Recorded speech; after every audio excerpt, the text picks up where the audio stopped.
భారతీయ సంస్కృతికి ప్రతిబింబంగా హిందువులు జరుపుకునే పండుగలలో దీపావళి ముఖ్యమైన పండగ. దీపావళి అంటే అర్థం దీపాల శ్రేణి లేదా దీపాల వరుస అని అర్థం. ఈ పండుగ రోజు లక్ష్మీదేవికి పూజలు చేస్తారు. దీపావళి పండుగ ప్రతి సంవత్సరం ఆశ్వయుజ అమావాస్య రోజున జరుపుకుంటారు. దీపావళి జగతిని జాగృతం చేసే చైతన్య దీప్తుల శోభావళి. నరకాసురుడని రాక్షసుడిని సంహరించిన మరుసటి రోజు అతడి పీడ వదిలిన ఆనందంలో ప్రజలు దీపావళి చేసుకుంటారని పురాణాలు చెప్తున్నాయి. అలాగే లంకలోని రావణాసురుడిని సంహరించి శ్రీరాముడు సతీ సమేతంగా అయోధ్యకు తిరిగి వచ్చినప్పుడు కూడా ప్రజలు ఆనందోత్సవాల మధ్య దీపావళిని జరుపుకున్నారని రామాయణం చెబుతుంది. చీకటిని పారద్రోలుతూ వెలుగులు తెచ్చే పండుగగా, విజయానికి ప్రతీకగా దీపావళి పండుగను జరుపుకుంటారు. పూర్వం క్రూరుడు విష్ణుద్వేషి అయిన హిరణ్యాక్షుడని అతి భయంకరమైన రాక్షసుడుండేవాడు. ఆ రాక్షసుడు భూమిని అపహరించి రసాతలంలో దాచిపెడతాడు. ఆ రాక్షసుణ్ణి గెలవగలిగేవారు ఎవ్వరూ లేకపోవటంతో అతడిని చంపి భూమిని యథాస్థానంలో ఉంచటానికి శ్రీ మహావిష్ణువు వరాహ అవతారం దాల్చి వస్తాడు. ఆ రాక్షసుడి దగ్గర నుంచి భూదేవిని కాపాడటానికి ఆ రాక్షసునితో వరాహ అవతారంలో ఉన్న విష్ణుమూర్తి ఏకదాటిగా 1000 సంవత్సరాలు యుద్ధం చేసి ఎట్టకేలకి చివరికి ఆ రాక్షసుణ్ణి ఓడించి సంహరించాడు. ఆ తరువాత భూదేవిని మరలా పైకి తీసుకుని వచ్చి భూమిని యథాస్థానంలో ఉంచి భూదేవిని ఉద్ధరించాడు విష్ణుమూర్తి. వరాహ రూపంలో ఉన్న స్వామివారు భూదేవిని పైకి తీసేటటువంటి సమయంలో స్వామివారి కోరల తాకిడి కారణంగా ఒక మహాశక్తి పుంగవుడు భూదేవికి జన్మించాడు. అతడే నరకాసురుడు. భూదేవి తన కుమారుడైన నరకాసురుణ్ణి జనక మహారాజు వద్ద ఉంచి పెంచుతుంది.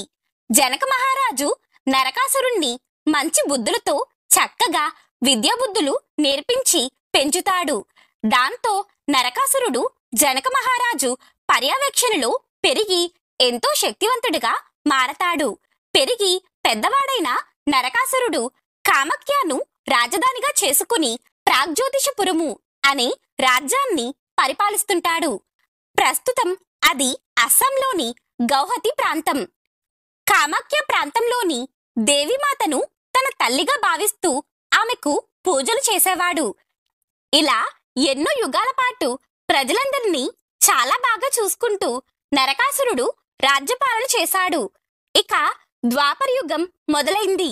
ద్వాపరయుగం వచ్చాక నరకాసురుడు పక్క రాజ్యమైన మాహిష్మతి నగరంలో ఎక్కువ సమయం గడిపేవాడు. అయితే ఆ నగరంలో మురాసురుడు, నిశుంభుడు, హయగ్రీవుడు అనే 3 అసురులతో నరకాసురుడికి స్నేహం ఏర్పడుతుంది.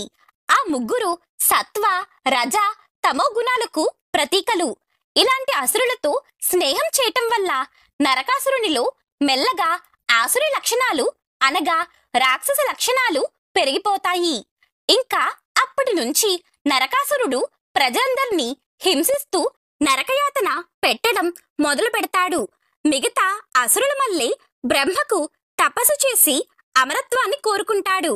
కాని అది వీలు కాదు అని బ్రహ్మ చెప్పేసరికి అప్పటి వరకు ఎవ్వరూ అడగని విధంగా ఆలోచించి కన్నతల్లి తన బిడ్డను తానే చంపుకోదని ఒకే కారణంతో అతని అంతానికి కారణం తన తల్లి అవ్వాలని వరమడిగి పొందాడు. ప్రతి అసురుడి అంతానికి ఒక ఆసురి గుణం కారణమవుతుంది. అలా నరకాసురుడి అంతానికి కారణం అజ్ఞానం. వరం పొందిన తర్వాత నరకాసురుడు తన దుష్ట రాక్షస అకృత్యాలు మొదలుపెట్టాడు. దేవతల రాజైన ఇంద్రుడి సైన్యంలో వేలాది దివ్య ఏనుగులు ఉన్నాయని తెలుసుకుని వాటిని సొంతం చేసుకోవాలని స్వార్థంతో స్వర్గం మీద దాడి చేస్తాడు. నరకాసురుని సేవకులు అసురులు స్వర్గాన్ని తమ కళ్ళ ముందే దోచుకుంటున్నా కూడా ఇంద్రుడు నిస్సహాయంగా ఉండిపోతాడు. చివరకు నరకాసురుడు దేవతలను సైతం వెంబడించటం ప్రారంభిస్తాడు. అలా వెంబడించే సమయంలో నరకాసురుడికి దూరంగా మెరుస్తున్న ఒక వస్తువు దృష్టిలో పడుతుంది. అవి దేవతల తల్లి అయిన అతిథిదేవి కుండలాలు అనగా చెవిపోగులు. వెంటనే నరకాసురుడు అతిథిదేవి వద్దకు వెళ్లి వాటిని లాక్కుంటాడు. ఆ తరువాత నరకాసురుడు స్వర్గాన్నంతా దోచుకుని అక్కడి స్త్రీలను కూడా బంధించి తీసుకుని వెళతాడు. పృష్ఠ ప్రజాపతి కుమార్తె అయిన చతుర్దశి కన్యను నరకాసురుడు వివాహం చేసుకున్నాడు. ఇంద్రుడి కంటే శక్తివంతుడిగా కావడంతో తనను ఎవ్వరూ ఓడించలేరని గర్వంతో అన్ని రాజ్యాల మీద దాడి చేసి ఆ రాజ్యంలోని రాజులతో యుద్ధం చేసేవాడు. యుద్ధంలో ప్రత్యర్థులను అంతం చేసి వాళ్ళ కుమార్తెలను, ఆ రాజ్యంలోని సుందరీమణులైన కన్యలను అపహరించి తీసుకుని వచ్చి వారందరినీ అతని రాజ్యంలోని మణిపర్వతం మీద ఒక కోటలో బందీలుగా ఉంచేవాడు. అలా మొత్తంగా 16,000 మంది కన్యలను బందీగా ఉంచాడు. అతిథిదేవి కుండలాలు ఆకాశంలో ప్రకాశించే సూర్యచంద్రులకు ప్రతీకలు. అతిథి కుండలాలు దొంగలించటం అంటే సూర్యచంద్రుల వల్ల కలిగే కాలగమనాన్ని తన చేతిలో పెట్టుకోవటం. దీంతో కాలం నా ఆధీనంలో ఉంది కనుక మరణాన్ని జయించను అనే మొదటి ఆలోచన నరకాసురుడికి వచ్చింది. పృష్ఠ ప్రజాపతి కుమార్తె చతుర్దశి కన్య. ఈవిడ చతుర్దశ భువనాలు అంటే సృష్టిలో ఉండే 14 భువనాలకు ప్రతీక. ఈ కన్యను వివాహం చేసుకోవడంతో లోకాలన్నీ తన సొంతమనే రెండో ఆలోచన నరకాసురుడికి వచ్చింది. 16,000 మంది కన్యలను బంధించి ఈశ్వరుని 16 కలలు తనవే, తానే ఈశ్వరుడు అని మూడో ఆలోచన అతని మనసులో వచ్చింది. తనను మించిన వారు ఎవ్వరూ లేరు, తానే ఈశ్వరుడనే అజ్ఞానంలో ఉన్నాడు. ఇదే అజ్ఞానంతో తనకు నచ్చినదల్లా హస్తగతం చేసుకున్నాడు. వరుణదేవుని దగ్గర ఒక దివ్యమైన ఛత్రం అనగా గొడుగు ఉండేది. నరకాసురుడు ఆ ఛత్రాన్ని లాక్కుపోయాడు. అలాగే యమధర్మరాజు దగ్గర ఉన్న శక్తివంతమైన దండం పట్టుకుపోయాడు. కుబేరుడి దగ్గర నుంచి కచ్చపము అనే నిధిని పట్టుకుపోయాడు. ఇంద్రుడికి ప్రియమైన మేరు పర్వతాన్ని, ఇలా ఎన్నిటినో తన హస్తగతం చేసుకున్నాడు. ఇతని శక్తి ముందు దేవతలు ఎవ్వరూ నిలవలేకపోయారు. అందుకే దేవేంద్రుడు ఒకరోజు ఈ విషయం శ్రీకృష్ణుడికి చెప్పి సహాయం కోరాడు. కృష్ణుడు వెంటనే ప్రాగ్జ్యోతిష నగరానికి బయలుదేరాడు. అప్పుడే సత్యభామ శ్రీకృష్ణుడి ఎదుటపడి, స్వామి, మీరు యుద్ధరంగంలో రాక్షస సమూహాలను అంతం చేస్తుంటే మీ ప్రావీణ్యాన్ని చూడాలని కోరికగా ఉంది. దయచేసి నన్ను కూడా మీ వెంట తీసుకుని వెళ్ళండి. మీ వీర ప్రతాపాలను నా కల్లారా చూడాలని ఆశపడుతున్నాను. అక్కడ చూసినవన్నీ తిరిగి వచ్చాక ఇక్కడ మిగతా రాణులకు చెబుతాను అని కోరింది సత్యభామ. అందుకు శ్రీకృష్ణుడు ఇలా అంటాడు, సత్యభామ, యుద్ధమంటే ఏంటో సరదాగా ఉంటుందనుకుంటున్నావా?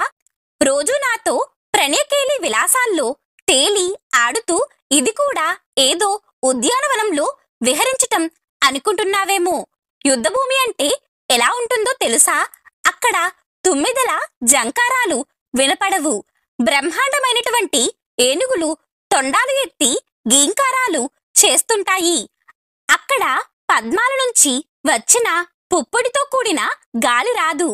శరవేగంతో గుర్రాలు వెళ్ళిపోతుంటే వాటి డెక్కల నుంచి పైకి రేగిన ధూళి వచ్చి మీద పడుతుంది. అక్కడ సరోవరాల నుంచి వచ్చేటటువంటి చల్లటి గాలి రాదు. శత్రువులు విడిచిపెట్టేటటువంటి బాణ పరంపర వచ్చి మీద పడుతుంది. అక్కడ కలహంసలు మొదలైన పక్షులతో కూడిన సరోవరాలు ఉంటాయని అనుకుంటున్నావేమో. భయంకరమైనటువంటి శత్రువుల ఆర్తనాదాలు, రక్తపు ఏళ్లు, రాక్షసులతో కూడినటువంటి యుద్ధ భూమియే ఉంటుంది అని శ్రీకృష్ణుడు యుద్ధభూమి ఎంత దారుణంగా ఉంటుందో చెప్పి సత్యభామను అక్కడే ఉండిపోమని ఒప్పించే ప్రయత్నం చేశాడు. కాని సత్యభామ ఒప్పుకోలేదు. మీరు నా వెంట ఉండగా నాకెందుకు భయం, అందుకే నేను మీతో వస్తాను అని సత్యభామ చేతులతో నమస్కరించి కృష్ణుణ్ణి అడిగింది. ఆ తరువాత ఆ ఇద్దరు గరుత్మంతునిపై ఎక్కి ఆకాశ మార్గంలో ప్రాగ్జ్యోతిషపురానికి బయలుదేరారు. ఆ నగరానికి రక్షణగా కొన్ని దుర్గాలు నిర్మించబడ్డాయి. అందులో పర్వత దుర్గాలు, శస్త్రదుర్గాలు, వాయుదుర్గాలు, జలదుర్గాలు, అగ్నిదుర్గాలు ఉన్నాయి. ఆఖరిగా మురాసురుడనే రాక్షసుడి చేత పాశాలతో ఆ నగర కేంద్రాన్ని పటిష్టపరిచారు. ఇక శ్రీకృష్ణుడు అక్కడికి చేరుకున్నాక ముందుగా తన గదాయుధంతో పర్వత దుర్గాలను ముక్కలు చేశాడు. బాణాలతో శస్త్రదుర్గాల సమూహాన్ని ఛేదించాడు. వాయు, జల, అగ్ని దుర్గాలను తన చక్రంతో నాశనం చేశాడు. ఆఖరిగా అతి భయంకరుడైన మురాసురుడి పాశాలను ఖడ్గంతో ఖండించాడు. గదాయుధంతో ద్వారాలను, దాన్ని అడ్డుకుంటున్న రాక్షసులను, వాళ్ళ యంత్రాలను పగలగొట్టి తన పాంచజన్య శంఖాన్ని పూరించాడు. ఈ శబ్దానికి నీటిలో ఉన్న మురాసురుడు నిద్రలేచి బయటకు వచ్చాడు. 5 తలలు, 10 చేతులు, విశాలమైన ఆకారం ఉన్న ఈ అసురుడు లోకాలన్నిటినీ మింగేయటానికి వస్తున్నట్లు శ్రీకృష్ణుడి వైపుగా వచ్చాడు. ముందుగా తన శూలాన్ని గరుత్మంతుని వైపుగా ప్రయోగించాడు. కాని శ్రీకృష్ణుడు దాన్ని ఒడిసిపట్టి 3 ముక్కలుగా విరిచేశాడు. ఆ తరువాత ఇద్దరి మధ్య కొన్ని ఆయుధాలతో యుద్ధం జరిగింది. ఎంత ప్రయత్నించినా శ్రీకృష్ణుడిని ఓడించలేకపోయాడు మురాసురుడు. ఇక ఆ కోపంతో మురాసురుడు తన చేతులన్నీ ఒక్కసారిగా ఎత్తి దాడి చేయటానికి ముందుకు వస్తుంటే శ్రీకృష్ణుడు తన సుదర్శన చక్రాన్ని ప్రయోగించి అతని 5 తలలు ఖండించాడు. ఈ మురాసురుణ్ణి చంపడంతోనే శ్రీకృష్ణుడికి మురారి అనే పేరు వచ్చింది. మురాసురుడు చనిపోయాడన్న వార్త తెలిసి అతని 7 కొడుకులైన తామ్రుడు, అంతరిక్షుడు, శ్రవణుడు, విభావనుడు, వసుడు, సభాస్వంతుడు, అరుణుడు ఈ యోధులందరూ పీటుడనే సేనాని నాయకత్వంతో యుద్ధానికి వెళ్లి కృష్ణునిపై దాడి చేశారు. కాని శ్రీకృష్ణుడు వారి ఆయుధాలన్నిటినీ నేలపై పగలగొట్టి బాణాలతో వాళ్లపై దాడి చేశాడు. దానికి ఒక్కొక్కరి శరీరాలు నువ్వుగింజంతా ముక్కలయ్యాయి. ఇలా తన వాళ్ళంతా శ్రీకృష్ణుడి ఆయుధాలకు అంతమయ్యారని తెలుసుకుని రోషంతో నరకాసురుడు ఆశ్చర్యపోయాడు. వెంటనే తన గజదలంతో యుద్ధరంగంకి బయలుదేరాడు. అప్పుడే శ్రీకృష్ణుడు యుద్ధ రహస్యాలన్నిటినీ సత్యభామకు వివరిస్తున్నాడు. నరకాసురుడు యుద్ధానికి సిద్ధమవటం చూసిన సత్యభామ ఏమాత్రం ఆలస్యం చెయ్యకుండా వెంటనే ఆ విశాలమైన గరుత్మంతుని వీపు భాగం నుంచి మెడభాగం మీదకు వచ్చింది. తన వాలుజడ ముడివేసుకుని చీరముడి బిగించి నిబ్బరంగా నిలుచుంది. శ్రీకృష్ణుడు ఇక్కడే తన మాటలతో మాయ చేసి, బామా, ఈ రాక్షసులను మనం గెలవగలమా? యుద్ధానికి నువ్వెందుకు సిద్ధపడుతున్నావు? నీ ప్రయత్నాన్ని మానుకుని ఇలా రా. లేదు, మానుకునే ఉద్దేశం లేకపోతే ఇదిగో ఈ విల్లును అందుకో అని చమత్కారంగా తన ధనుస్సుని సత్యభామ చేతికి ఇచ్చాడు. దానితో ఆమెకు ఎక్కడలేని శక్తి వచ్చినట్లు అనిపించింది. వీర పరాక్రమంతో, యుద్ధోత్సాహంతో వింటినారి బిగించి దాన్ని లాగి టంకారం చేసింది. ఆ శబ్దానికే ఒక్కసారిగా ప్రత్యర్థుల గుండెల్లో వణుకు పుట్టింది. అప్పుడు అసలు సిసలైన సత్యభామ యుద్ధం మొదలైంది. బాణాలు ప్రయోగించటం మొదలుపెట్టాక ఆ ప్రదేశంలో ఆ సరముల గనగన శబ్దాలు, అసురుల ఆర్తనాదాలు తప్పించి ఇంకేమీ వినిపించలేదు. ఆ క్షణం సత్యభామ బాణప్రయోగం చూడటానికి వీరం, శృంగారం, భయం, రౌద్రం, విస్మయం ఈ భావాలన్నీ కలిసిన రూపంలా కనిపించింది. అక్కడున్న నరకాసురుడి సైన్యమంతా భయభ్రాంతులై పారిపోతుంటే శ్రీకృష్ణుడు మాత్రం సత్యభామ చేస్తున్న యుద్ధరీతికి ఆశ్చర్యపోయి చిరునవ్వుతో చూస్తుండిపోయాడు. పూసల దండను అమర్చడం కూడా తెలియని సత్యభామ యుద్ధభూమిలో వింటినారిని బిగించి చేస్తున్న యుద్ధం చూసి ఆశ్చర్యపోయాడు. సత్యభామను యుద్ధ ప్రయత్నం నుంచి మరల్చడానికి ఆమెతో మాట్లాడుతూ, సత్య, రాక్షస సైన్యం యుద్ధరంగం నుంచి పారిపోయింది. ఇంకా విజయం నీదే. నీ ధైర్య సాహసాలు అమోఘం. ఇక ఇంటికి వెళ్ళాక నువ్వు ఎన్ని ఆభరణాలు కోరుకుంటే అవన్నీ నీకే ఇస్తాను అని పొగుడుతూ ఆమె చేతి నుంచి తన ధనస్సుని వెనక్కి తీసుకున్నాడు. ఇది చూసిన నరకాసురుడు, కృష్ణ, మగవాళ్ల ఎదుట ఒక స్త్రీ పౌరుషం ప్రదర్శిస్తుంటే నువ్వు యుద్ధం మానేసి మౌనంగా ఉండటం సరికాదు. రాక్షస వీరులమైన మేము వీరాది వీరులం కనుక ఆడవాళ్లతో పోరాటం చేయటానికి ఆరాటపడలేదు అని చులకనగా అన్నాడు. సత్యభామ మొదలుపెట్టిన యుద్ధంతో నరకాసురుడి అంతం మొదలైందని తాను గుర్తించలేకపోయాడు. అప్పుడు శ్రీకృష్ణుడు, నరకాసురా, తొందరపడకు, నీ అంతం అతి శీఘ్రంగా జరుగుతుంది. అది చూసి దేవకాంతలు సంతోషిస్తారు అని సమాధానమిచ్చి నరకాసురుడి సైన్యంపై శతాగ్ని అనే దివ్యస్త్రాన్ని ప్రయోగించాడు. దాని దాటికి ఎందరో అసురులు గాయపడ్డారు. శ్రీకృష్ణుడి బాణ సమూహాలకు నరకాసురుడి అసుర సైన్యం నేలకూలింది. అందులో కొంతమంది అయితే వాళ్ళ ప్రాణాలు దక్కించుకోవటానికి పరుగులు పెట్టారు. మరికొందరు ఆయుధాలతో ఎదురు తిరిగారు. కాని శ్రీకృష్ణుడు వాటన్నిటినీ ఖండించేశాడు.